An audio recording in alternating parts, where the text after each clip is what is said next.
Hey everybody, I'm Nikki Vachon, she, her pronouns, college access counselor, financial aid nerd extraordinaire. We're going to do a FAFSA demonstration. I'm going to show you guys how to do the FAFSA. If you want to play along with me, go to this tiny URL and you can play along as we go. So let me jump in here. I just want to let folks know that on our website, famemain.com/FA101, I have an 89 slide PowerPoint that has screenshots of stuff. And I'm not going to do that to you guys. We're going to do a demo. But I did want folks who maybe work with students on the regular to have some sort of a takeaway that you can go and look on our resources page for FA101 that I have that slide, so you can go and search by what someone may be asking you that they need help with, and you can go and see what that looks like on that particular slide with a screenshot. So what we're going to do is we're going to do filing the FAFSA demo. I'm going to start as if I'm a dependent student, and then I'm going to show you what it looks like on the parent section. Independent student, I'll talk about that as we go, and then what it's going to look like after someone files the FAFSA. So before we jump in, I just want to talk about, for my people who are just getting into this gig, what is the FAFSA? The FAFSA is the free application for federal student aid. Emphasis on free. Please don't pay someone to do this. It's actually super easy. We can help you, but that is the free application for federal student aid. This is one form you fill out that applies you for a bunch of different aid programs. That's how you apply for Maine State Grant. That's how you apply for federal grants. But also the college itself might have some aid to give you as well. And that's how this one application is going to apply for that as well. It opens October 1st every year. And here's a pro tip. I love to have people fill out the application as soon as you can when it opens. Maybe not day one. Day one, there seems to be technical issues. Maybe give it a week. But when I worked in financial aid, I had a bunch of scholarships to give out. And as you all apply for aid, I'd start giving that money out until it runs out.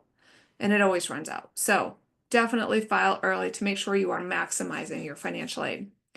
Now think about October for our high school seniors. They may not know where they're going to go. They've got a handful of schools they're going to apply to. You can list up to 20 colleges. So you don't need to know where you're going. You list all the schools you are considering going to. If we need to go in later and add some more schools, we can totally do that. All right, so let's get to this. If you guys do want to join me, go to the prototype. This is what the website looks like. And if you go all the way to the bottom to that prototype, there is an access code that you need to enter. It's prototype 2526 if you do want to join along. All right, so just to show you what the screens look like, both from a cell phone or a computer, the FAFSA is super mobile friendly. So you can do this on a cell phone for sure. You get to the login by going to studentaid.gov and clicking on that little person icon in the upper right-hand corner if you're on a phone. But if you're on a computer or device, maybe it looks like this, and you can see in the upper right-hand corner, there is the login. Okay, so I just want to tell people when you are logging in, the username can be the email address or cell phone number you used when you set up your studentaid.gov account. So just keep in mind that, folks, before we go in to file the FAFSA, you need to create an account. And I always advise people to create your account, wait a couple days, make sure that that account is activated, ready to use, because that data has to go to Social Security to make sure it all matches. And that match takes like 1 to 3 days. It's happening pretty fast right now. So set it up, wait, and then go in and make sure it's ready to use. But again, the username can be your email, the phone number, or the username you created. If you have trouble logging in, you can go to forgot my username, forgot my password. And that is where you can be emailed a secure code or Hear texted. me okay, or is it just Nikki? What's that? Nikki, sorry, you froze up for a moment, but it might have been me, so I'm just going to let you continue on. Okay, sounds good. All right. All right. So Anybody that has to put their information in the FAFSA is called a contributor. So a student is going to fill out a section of the FAFSA, they are a contributor. If parent information is needed on the FAFSA, the parent is a contributor as well. So if you don't have an account, we're going to go to studentaid.gov. We're going to create that account at least 7 days prior, just like I said. And that match takes a minute to happen. So I usually tell people in like 1 or 3 days, log back in, go to the drop down arrow next to your name and go to settings.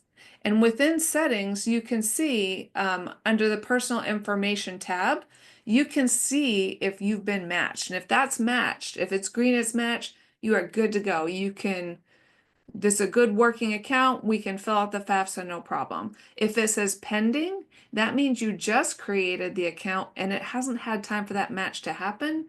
And I always recommend if we're not up against a deadline, let's wait until it says matched for a few different reasons.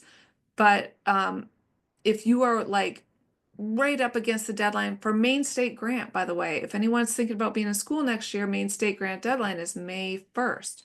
So if you were like near the end of April and you're doing the FAFSA and you're like, I need to get this in before May 1st, you can go ahead and do it then. If it says not matched, we need to fix what's in your settings to be what is matching Social Security Administration records before we can complete the FAFSA. Okay, so every time you log in to studentaid.gov, it uses two-factor authentication, meaning that you need to verify that you are who you say you are, and it's not some robot somewhere trying to log in and steal your information.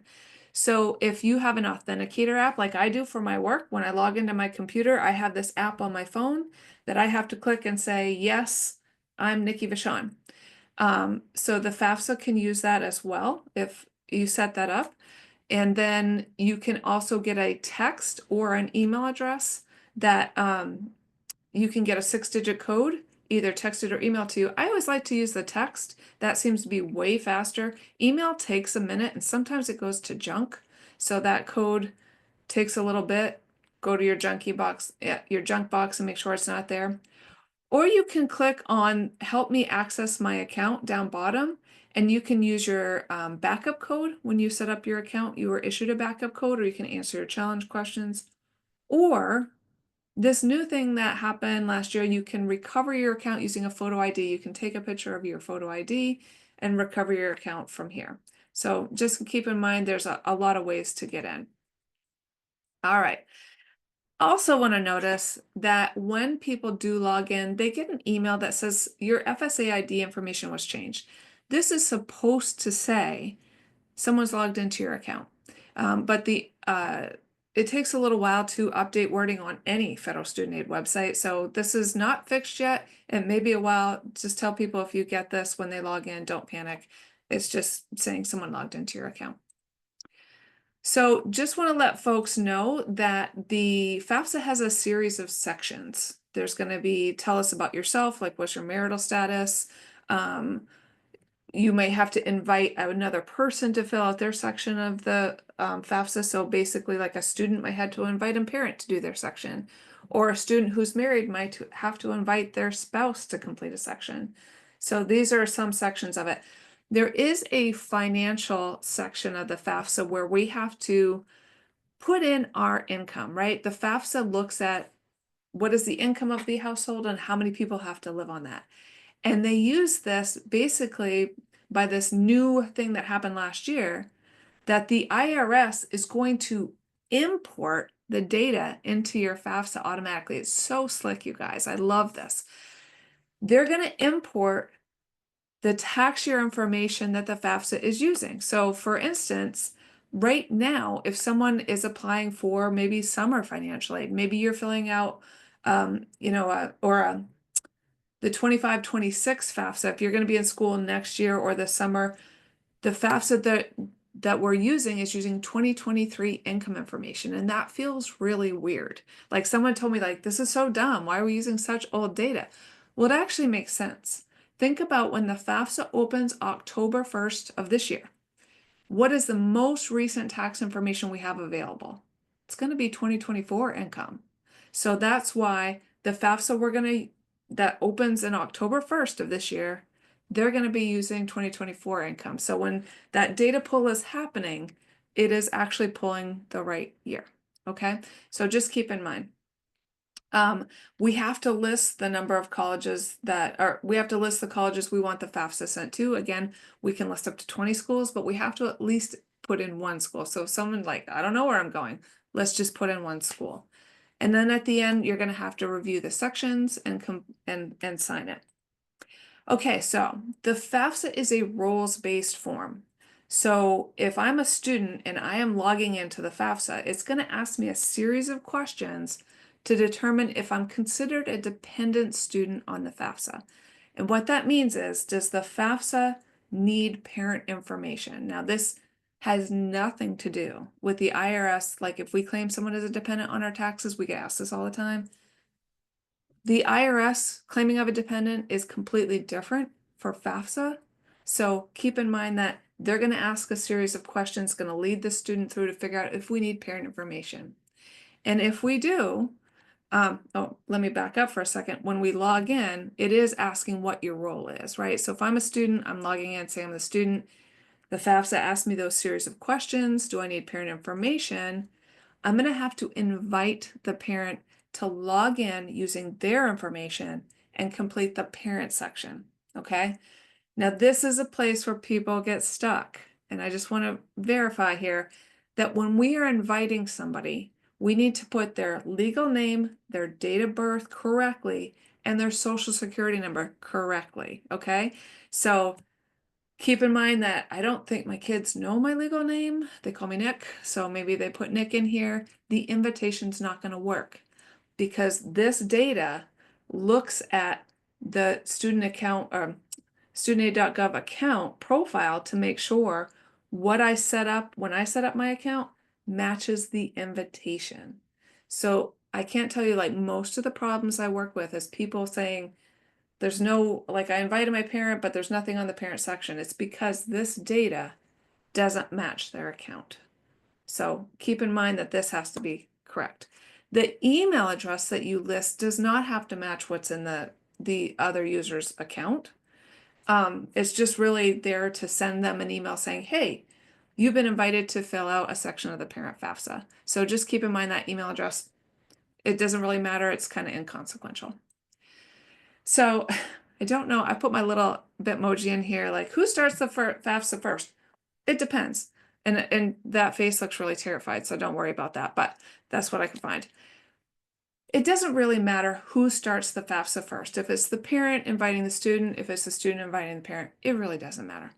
But I will tell you that a parent has adjusted gross income below 60,000 and they receive a federal means tested benefit like Social Security, SNAP, they financially qualify for free or reduced lunch. The FAFSA is designed to ask less questions and make the FAFSA a lot easier. First, so like someone who doesn't file a tax return because they don't have to because their income is so low or they don't have income, we know they're going to qualify for a maximum aid. So we're going to take out a whole section of questions and it makes the FAFSA easier. So that might be a situation where maybe the parent starts the FAFSA first. If you think the student might be considered independent, and I'm going to show you what that looks like. You think maybe the student was in foster care at some point in time, then maybe it's better the student starts first because that may tell them they don't need parent information. Mary, you got a question? Yes, real quickly, Nikki, we had a question in the chat. If a student has filed their own taxes for a couple of years, will they need parent info? Yeah, so it doesn't really matter. A lot of students file taxes. They still may need parent information. So I'm going to show you when we go through those series of questions, whether or not they filed a tax return or have been doing it for years, or whether or not someone else claims them as dependent, completely irrelevant. Okay, great question. All right, let's do this. So I'm going to switch over. Mary, if you have any other questions, let me know. All right. We're good to go, Nikki. Thank you. You got it. So The FAFSA prototype is limited. I will say that it doesn't always have a lot of the functionality the actual FAFSA has. So at some point in time, we're not even going to be able to enter main as an option. So don't worry when we see something that isn't working in the prototype, don't worry, the FAFSA has it covered. This is really just using for FAFSA purposes. So if you want to use this on your own, you can use this anytime. And I really like using this when I'm working with someone. So say maybe someone corrected their FAFSA and I want to see what it looks like on their end. You can go down here and look at a correction application to see what the student is looking at. Because sometimes we have to kind of, in our mind's eye, kind of guess. We can actually go to this prototype and use it. So for this example, I've got Ryan and Aliciana. I want to say that's how we pronounce that. Raya is the student, and I'm going to start with Raya first. Okay, so I'm going to launch this user. You guys can go ahead and follow me as we go along. And Raya's username and password are already here. And just keep in mind that if for some reason maybe their password didn't work or they can't remember, we've got this forgot my username or forgot my password right there. So if we go to log in, this is taking us to the FAFSA dashboard. So if we're just logging on to studentaid.gov, keep in mind that you can click here to go to the FAFSA. If you want to take out a student loan, that's up here. If you want to change your repayment plan for a student loan, that's up here. So this is like the mothership. What you're seeing here is the FAFSA dashboard. Now here you can see that the 24-25 FAFSA is still sitting here. So someone who is attending school this summer might need to do a 24-25 FAFSA form, and that's right here. We can start a new form. But if someone's going to be in school, some schools may use the 25-26 FAFSA form for the summer of 2025 or going forward. So the fall of 2025, spring of 2026. So that's what we're going to do is we're going to click on that. Keep in mind that this is a form that you can save, leave, go back to it, and you can go back into edit existing form. So I'm going to go on to start a new form. All right, so I've logged in as Raya, and Raya is the student. So the first thing it asks me, are you a student or are you a parent? I'm a student. There are 4 very good videos that we're going to skip right through. They are, what is a FAFSA form? I told you already, it's one form that we fill out to apply for a bunch of different things. What is a contributor? A contributor is anybody that's going to be putting information on the FAFSA. So a parent's a contributor, a student's a contributor. And then we're going to have what to expect. It says expect to take an hour. I find this is super fast and we can bang this out pretty quick. So I don't think it takes an hour.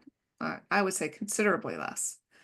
And then it'll tell you what it looks like after you submit the FAFSA form, like what are the follow-up steps? Because people feel like I did the FAFSA, I'm done. There is actual follow-up. So I'm going to click on Start a FAFSA form. And then this data is already pre-filled here. So I will say right here, it'll show you that right now this person can edit their mailing address and things like that. It doesn't actually look like that within the FAFSA.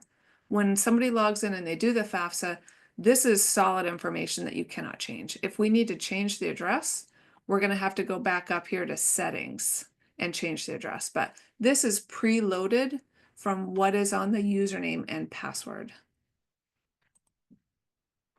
All right, so the state of legal residence, we're going to list here, like what is your legal state of residence? And then we need to put in the date that they became a resident of that state. This is super important in Maine because if the student or parent, if we're looking at Maine state grant for them, they have to have been a resident in the state for at least 1 year for reasons other than education to be considered for Maine state grant.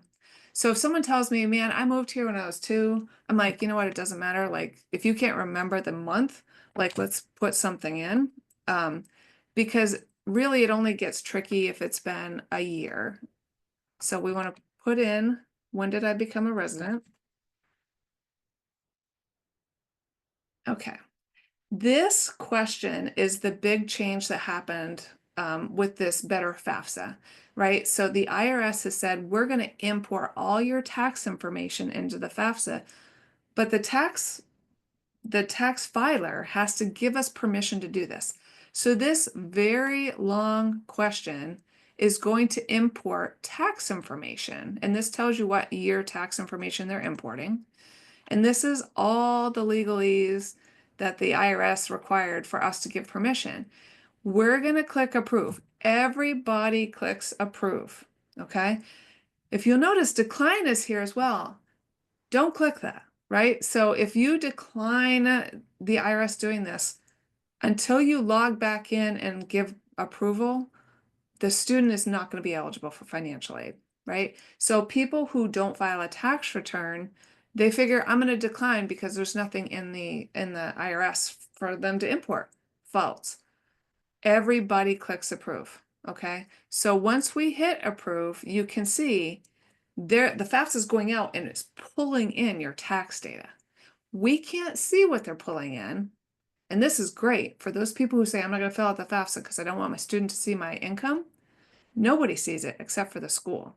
So behind the scenes, that tax data has been loaded into this application and we can't see what it is. It's going to be sent to the school.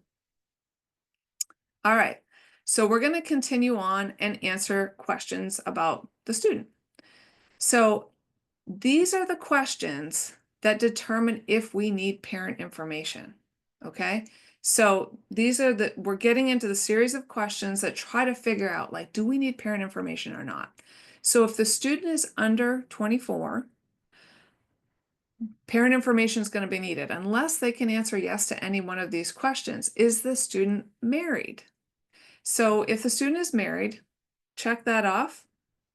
You know, if they're under 24 and married, no parent information is going to be needed. So I'm going to say this student is single so we can see what it looks like as a dependent student. What are the college and career plans for next year? So for the 25-26 school year, what grade level will you be? So this isn't a super critical question. I feel like people get nervous sometimes. I'm not sure how to answer this. If you don't get this correct, if like student thinks they're a sophomore, but they don't have enough credits to be a sophomore, that's okay. The school can fix it on their end to make it accurate. So I'm going to say I'm going to be a first-year freshman. And then this question is, when they begin this school year, will they have a bachelor's degree?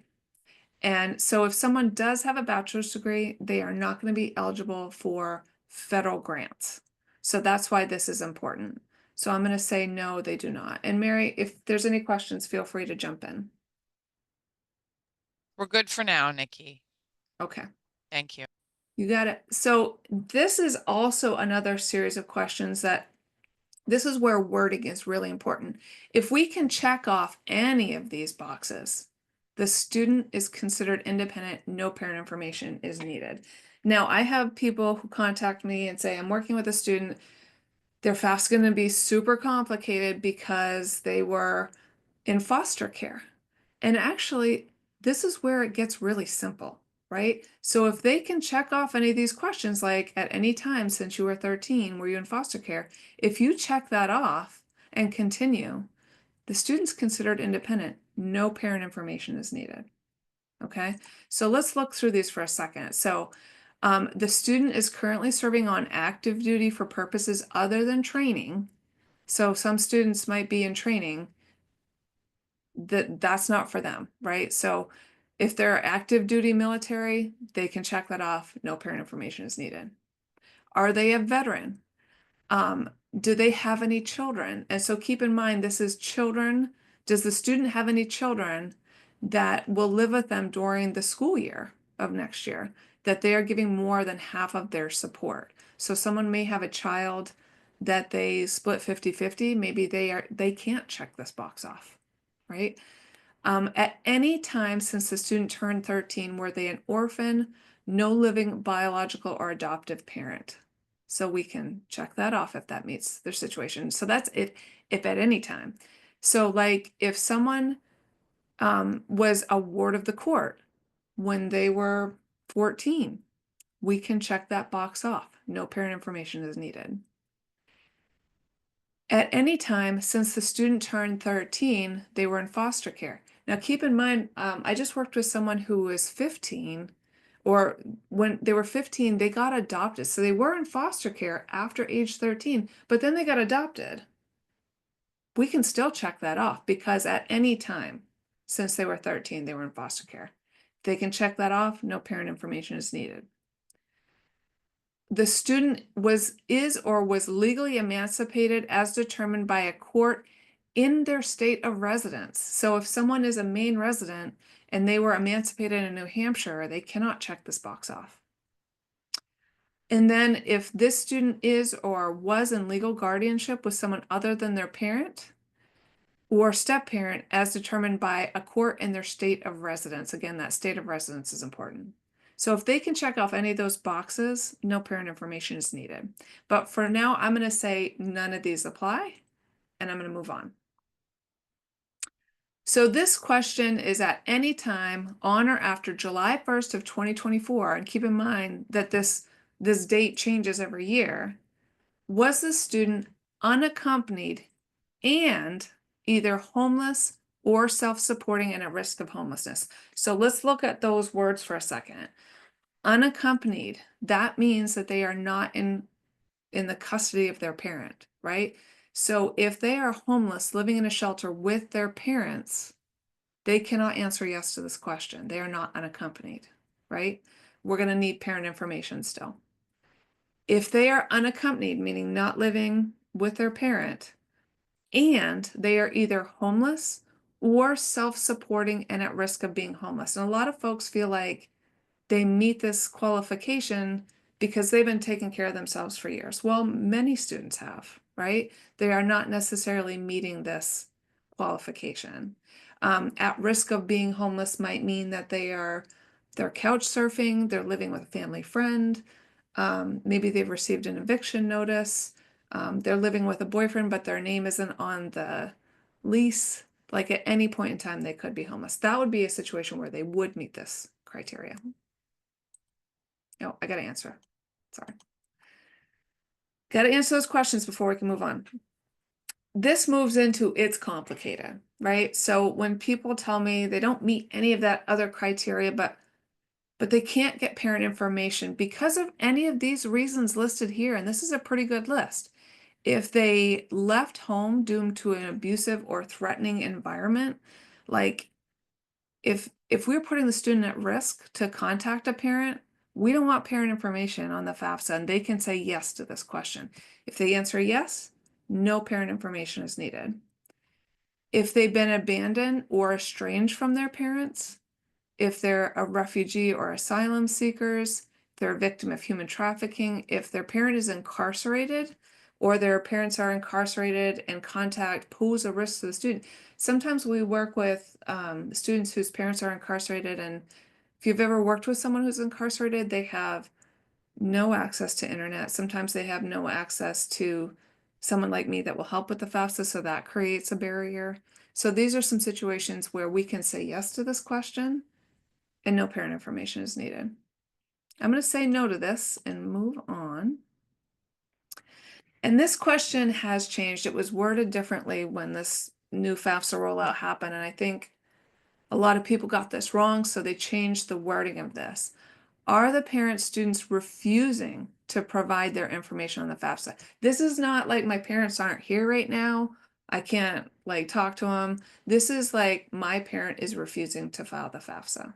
Okay, so just keep in mind that some parents will refuse for a variety of reasons that aren't necessarily, they may be operating on the assumption that if I fill out the FAFSA, I am financially responsible to pay for the student to go to school. That is not accurate.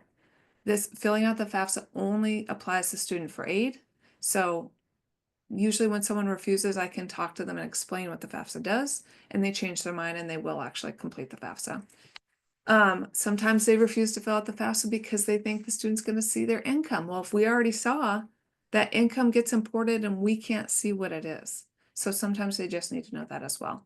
So if someone's parents are actually refusing to fill out the FAFSA, we can say yes to this. They're just only going to be eligible for a student loan, which often isn't enough for them to attend college. So sometimes just telling them that is enough for them to say, okay, I'll fill out the FAFSA. So for right now, I'm going to move on and say no. Now we know parent information is needed. Those are all the questions. And if you notice, they didn't ask us, like, have you been filling out your tax returns by yourself or anything about the parent claiming you. None of that was asked. So it really doesn't depend on that. Now we know the way we answered those questions using skip logic, it's saying, okay, we need your parents' information. This is the parent wizard. Which parents do we put on the FAFSA? So if your parents are married to each other, we say yes, and we're going to need information about both those parents. I'm going to say no, just so you can see what it looks like. And it goes down a little pathway to figure out which parent goes on the FAFSA. And I think it's always good to see. Parents always ask me, like, students say, my parents are divorced, who do I put on the FAFSA? I'm going to show you that pathway. So if my parents are not married to each other, do they live together? Because there are some parents who aren't married, but they do live together. If they are in that situation, we're still going to need information about both parents. It's just that both parents are going to need to create a username and password. They both are going to be contributors on the FAFSA. I'm going to say they don't live together. So let's say a student has divorced parents or the parents just don't live together. Which household are we looking at on the FAFSA? Like, who has to put their data on the FAFSA? This is going to be which parent provides more financial support. So if my kids, they have divorced parents, which household provides more financial support? If like us, like there's not one parent, we split every bill down the middle. I'm going to say no to this question. What that's going to go to then is which parent provides the most, which parent has the higher income. That's who is going to be on the FAFSA. This prototype is not showing us that. So I'm going to go back here and say, yes, there is one parent that provided more financial support. Has that parent remarried? If I say yes, we're going to need information about the parent and the step parent within that household. Okay. For this, I'm just going to say no. And this will say provide information about this parent only. Okay, so now we know which parent needs to be on the FAFSA. We need to invite them. This is where it gets tricky, guys. Okay, so this is the invitation. This data has to match what is set up in their studentaid.gov account. So I'm going to have to list my parents' legal name, date of birth, and social security number. So if I say Alicia Tran, date of birth is 01/01/1971. I'm going to put in their social security number. I'm just putting in a fake number here. Those three data pieces must match what Alicia put in her account when she set it up. If I put in Alice, no, this isn't going to work. I'm going to hit send invite and it's going to say, no way, this doesn't work because the FAFSA is looking at the social security number and making sure these data pieces match.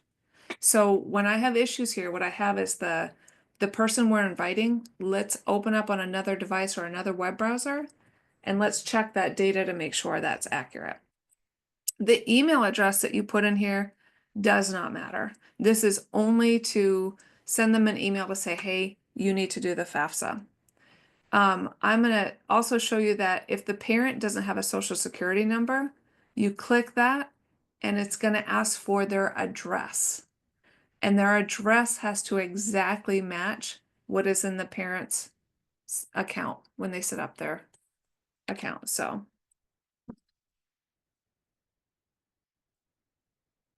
putting in my email address. We're going to send invite. All right. So you can see now if Alice, I didn't change her name, sorry. If Alice logs in, she's going to see that a section of the FAFSA is there for her to fill out. All right, so let's move on to student demographics. This screen has changed a bit. This used to be an optional question that you could say prefer not to answer. As of right now, non-binary and prefer not to answer are not here anymore. You have to say either male or female. And then we have optional ethnicity questions where we're going to answer questions about am I Hispanic or Latino or Spanish origin. I just also want to mention that the gender and ethnicity questions, they don't matter as far as any kind of financial aid goes. this data doesn't go to the school. Like this is what federal student aid uses for their own data collection purposes. So they can try to see like who's filling out the FAFSA and who isn't. And maybe we can target those groups. So I'm going to say I am white. I'm going to move on.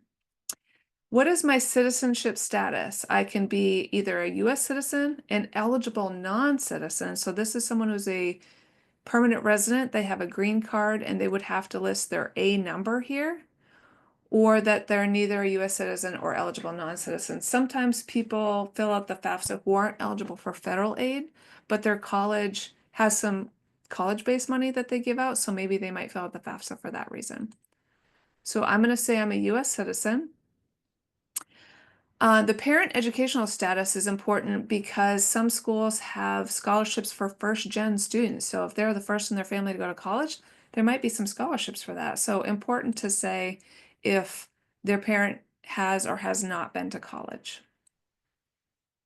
And then was a parent killed in the line of duty? So if, for instance, if someone's parent was killed while being a police officer, if we say yes to this question, they are automatically going to qualify for the maximum Pell Grant, regardless of what their student aid index, that the end result of the FAFSA, they're going to get maximum Pell Grant, which is the federal grant. I'm going to say no to that question. And then what is our high school completion status? So if we're getting a high school diploma, we're going to need to list the high school diploma or the high school that we're getting that diploma from. If I got, let's say a high set, I'm going to have to tell them I got my high set in Maine. Or we can say homeschooled or none of the above. All right, so let's move into finances. So these questions are important. Remember, our tax data has already been pulled in, but sometimes people will see these additional questions, like information about rollovers. So a rollover is when somebody pulls money from one retirement account and puts it into another one. So when I left my old job and I came to Fame, I had a retirement account with that old employer with the company they use, but I wanted to put it all together in one place just for the sake of ease. So I did a rollover. I pulled the money out and I put it in my Fame retirement account. That's a rollover. That shows up on a tax return. Well, that shows up as income, but it's not really. We just moved it. So if you look at your tax return and you can see that there was a rollover, we want to enter that amount because we don't want to consider that as income. So we're going to make sure we put that in there. And then these are questions, I usually see zeros here. What is the amount of college grants, scholarships, or AmeriCorps benefits reported as income to the IRS? So if someone got a ton of scholarships and we had to call it income, then that is what would be here. I often see these as zeros. Or do you have foreign income? This would be like if you worked in another country and we had some foreign income. And now assets, these are important too. As of today, what is in my cash checking and savings account? I'm going to say I have $400. Net worth of investments are important because we do not want to include the value of our home we live in or retirement accounts. So that's really what I have. I only have a house and a retirement account and a bank account. So I'm going to say zero. This would be like if you have a second property like a camp, CDs, stocks, bonds, things like that. And then net worth of business, I will say net worth, when we look at net worth, it's the value minus any debt on it. So if I own a business that I just bought a building, I took out a mortgage, it's pretty much going to wipe it out. So if I take the value of my building I just bought for my business and the amount I owe on it is the same amount as what it's worth, I could have a business, but that number might be zero. Now I need to list all of the colleges that I want to go to. I want the FAFSA to go to. So this is where we would list, show me all the schools in Maine. And for this prototype, it's going to show me all the schools in here. But if you choose Maine, like if someone has 10 schools in Maine, I say, show me Maine, and then I can go page by page and pick it out. This is showing me every school in the database. So I'm just going to choose Barnard College and continue. and I can see that I've added one school. If I want to add more schools, I can search and select more schools. This is it, guys. When we see this light blue screen, this is telling me that the student has completed their section. And if I want to pop into any of these things and change something, I can go in and click on that link. But for now, I can see that my parent's been invited. I'm going to continue. And this is where we sign. This is where that you, the student, did not steal anyone's identity. You answered to the best of your ability. You'll use financial aid to pay for college. You're going to agree to those terms and you're going to sign it. And this is where I say, like, do you see a hot air balloon? That means your section is done, but you are not done. We need to see the parent information. The parent's going to do their section too. So I'm going to go back to my main prototype page and I'm going to launch Lisiana. And Aliciana is going to log in, start the form, and they're going to see you've been invited to fill out the form. And that's if the student already did it. But if not, we're just going to start as the parent. And this is where if the parent is starting this and the student hasn't done anything, we need to invite the student. So I'm going to say we're going to invite Nikki, Vachon. I'm going to put in fake social, and I'm going to put in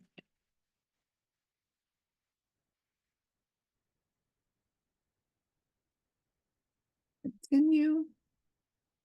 And an invitation's been sent. We got 4 very good videos. We're going to skip right through for this. We're going to start the FAFSA form. So keep in mind, I'm going to have to put in the student's mailing address. So I'm going to put 5 Community 5 Augusta, Maine, which is not here. So Maine, apparently Fame is in Alabama. And we are in United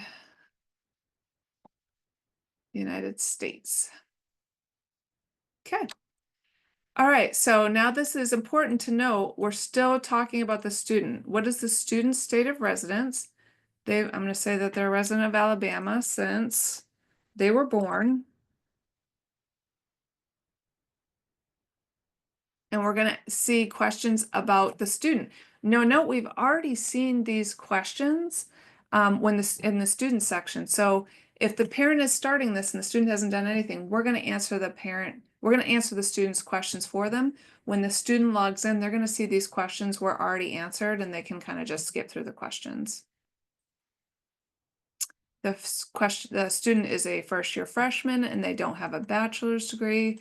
I'm going to, in the interest of time, move through this a little bit quickly. You can see these are the questions that try to figure out if parent information is needed. Clearly, if I'm the parent doing this, I probably don't need this. But like, what if, at any time since age 13, my child was in foster care at age 15, then I adopted them. I could check that off and it's going to say, hey, your parent information isn't needed, right? So that's those dependency questions. At any time were you unaccompanied and homeless? Remember, these are the same questions. I'm going to keep going through these. Are there any unusual circumstances? This seems weird that the parent would be asked these questions. Do you have any reasons why you couldn't contact your parent? I'm going to say no. Clearly, I'm the parent and I'm here. And also, is the student's parent refusing to answer the information? I'm going to say no to that. Okay, so now we know parent information is needed. My information is already added here. This is that long question where the IRS is going to import our tax information. Going all the way to the bottom. Again, everybody hits approve. If you hit decline, the student is not going to be eligible for aid until you go back in and click approve. So the IRS is pulling in either my tax information or if I didn't file taxes, which is fine, what they're going to import here is no tax data is available. And I'm going to move on to parent demographics. Tell us about yourself. I'm going to say I am a single parent. If I am unmarried, I'm going to, if I have another parent living with me, I'm going to have to list that parent's information. Or if I'm married, I'm also going to have to list my spouse's information. So for the sake of this, I'm going to say I am single. I'm a legal resident of Maine, and I have been, again, this is important for Maine State Grant. I'm going to say I have been a resident of Maine since, let's say 1980. Now I can be considered for Maine State Grant because I've been here longer than a year for reasons other than education. All right, so if my income is below 60,000 and I qualify for any of these federally mean tested benefits, I'm not going to have to list anything about my assets. So that's where this is like a pathway to make an easier application. So let's say my income is below 60,000 and I financially qualified for free or reduced lunch. Now, in Maine, everybody gets free or reduced lunch. What this is asking is, would you financially qualify for that? And we have links to information on that on our website. Right now, for the sake of this prototype, I'm going to say none of these apply. And what is the family size? Now, this is important too. The two big hitters on the FAFSA is what is your income and how many people have to live on it.